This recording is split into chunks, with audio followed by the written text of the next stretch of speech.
Ja, og her der skal vi på en måde en tur i tidsmaskinen tilbage til 80'erne, hvor arkadespil var på sit højeste. Og for en dansker er det nærmest stadigvæk tilfældet, nemlig for dig, Kim Kanonarm. Velkommen til. Kim er simpelthen verdensmester i et spil, der hedder Gyros, hvor det gælder om at skyde nogle ting ned, forstår jeg på dig. Og du har spillet ikke mindre end 49 timer, og til vores seere derhjemme, der ser vi et billede af, hvad det er for et spil, det handler om. Også velkommen til dig, Thomas Spencer. Du er vores faste spin-anmelder. Og Kim, det er jo sådan, at du har siddet uafbrudt, eller stået rettere sagt, og spillet på sådan en spilmaskine her i ikke mindre end 49 timer. Hvordan var det? Det var lidt hårdt, sådan, både fysisk og psykisk. Ja. Hvordan hårdt? På et tidspunkt så fik jeg sådan nogle sindsforstyrrelser. Altså sådan nogle mønstre, som så greb forstyrrende ind i spillet. Så jeg spillede dårligere. Du spillede dårligt, og alligevel gik du faktisk hen og blev verdensmester her. Ja. Men jeg tænker fysisk, og sådan noget, du siger, at du fik nogle synsforstyrrelser, og du blev dårlig. Hvordan gør man i sådan en situation, hvor du skal være fokuseret på et spil og gøre det så bedst som muligt, eller så godt som muligt? Jeg synes, man er jo ikke dårlig, men jeg må bare få holdt den kørende så som muligt. Hvad gør man så? Vender man hjælp af sine venner? Jeg ved, du har nogle venner med og bekendte med. Ja, de kom med sådan og vand til mig sådan. Men det er alligevel utroligt. Nu står vi her, Thomas, med en verdensmester, som har stået og spillet i de her 49 timer. Hvad tænker du om Kims indsats her? Jamen allerførst, når jeg bliver inviteret i det her program her, med den her kulisse her, Kim er min side og en ny verdensrekordholder. Så det jeg er mest bange for, det er, at Michael J. Fox, han kommer drønende igennem vinduet lige om lidt og tager os med tilbage til 80'erne. Han er ikke på vej nu. Nej, men jeg synes faktisk, at det er super fedt det her, fordi at det viser også mange af de unge mennesker, at hvor gaming i virkeligheden stammer fra. Fordi at den her slags spil her, det fik jo sit store gennembrud i 80'erne, hvor alle små drenge og unge mænd, de stod nede på grillbaren eller i arkadehallerne og prøvede at slå rekorder. Og dengang, der var det jo rent faktisk sådan så, at hvis man var god dernede, så fik man street crediten. Jeg stod som en lille dreng der og var meget imponeret over de store drenge, der spillede Space Invaders og hvad nu ellers der har været. Og så stod jeg og prøvede at lure dem af. Så det var jo ligesom der, at gaming fik sit store gennembrud, og så har det så taget det til, hvor det er i dag. Når man kigger på de her maskiner, det er jo sådan helt nostalgisk at stå ved sådan en maskine her. Hvad var det, de på det tidspunkt kunne? Jamen, det var lige præcis det der med, at de samlede nogle mennesker et sted. Så var det der, man stod og hang ud, og så handlede det jo dybest set om at slå rekorder. Og den, der havde den højeste score, havde også den største credit nede på grillbaren, ikke?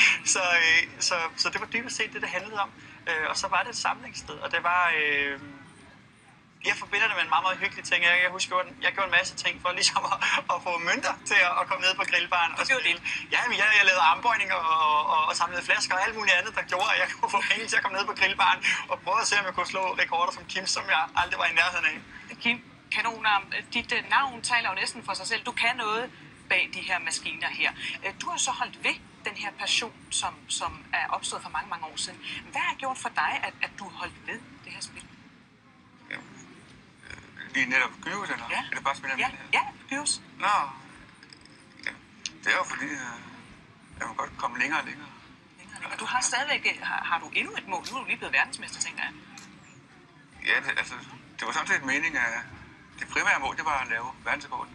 Men så prøvede jeg faktisk at holde på i 100 timer. I 100 timer? Godt. Det er sådan en milepæl, fordi det er der fedt. Okay, 49 timer nåede du så. Ja. Er det overhovedet realistisk? Altså, du siger jo selv, at det var rimelig hårdt fysisk. Jeg kan godt se, for mig så kan jeg godt se, at det er sådan lidt urealistisk. Okay. Hvad skal der til? Altså 100 timer, det er alligevel noget af en indsats. Ja, det er det. Jeg ved ikke rigtig, hvad jeg skal til. Nej, nu vi synes, du gjorde det godt so far. Hvis man sådan ser tilbage på de her maskiner, det de kunne dengang, og så nutidens spil, er der nogle ligheder? Altså, hvis man bare lige skal tage et ret frisk eksempel, så det spil, der hedder Flappy Bird, som alle sammen har elsket og havde, det havde jo lidt det samme, fordi der handlede det om at slå en rekord, og det var sådan et uendelighedsspil. Men man kan sige, at det, der skete for arcade-maskinerne dengang, det var jo, at så kom der de her hjemmespilmaskiner, som Commodore 64 og Nintendo Entertainment System. Og der døde det lidt for mig, fordi at så kunne jeg jo samle vennerne hjemme i stuen, og så kom der nogle spil, som var måske... udvikle sig i en anden retning i virkeligheden. så er det sjovt at se nu, der også, at på spillekonsollerne, der er der kommet den her mulighed for at hente de gamle arkadespil.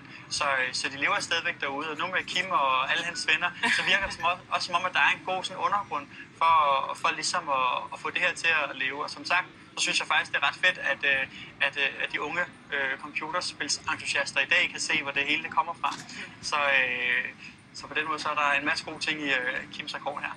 Og det er ikke mindst navnet, at det er mega misundelig Kim Kanonarm. Ja, du vil ønske, du havde sådan et navn, det kan jeg godt forstå. Ja, det vil jeg, men jeg leder stadigvæk. Jeg har prøvet, men helt desperat. Jeg finder det aldrig. Nej. Kim, når vi taler her om nye spil kontra de her lidt ældre, nostalgiske arkadespil her, sværger du så stadigvæk? Vil du vælge de her arkadespil, eller er du også nysgerrig efter på de her lidt nye og moderne spil? Helt klart, der kan bedst lide de gamle. Du kan godt lide de Spanien, de gamle, ja. Ved du hvad, lad os holde ved det og blive ved, og vi håber, at vi engang ser dig hen igen måske, når du har slået en ny rekord. Tillykke med det igen, Kim, og tak også til Thomas.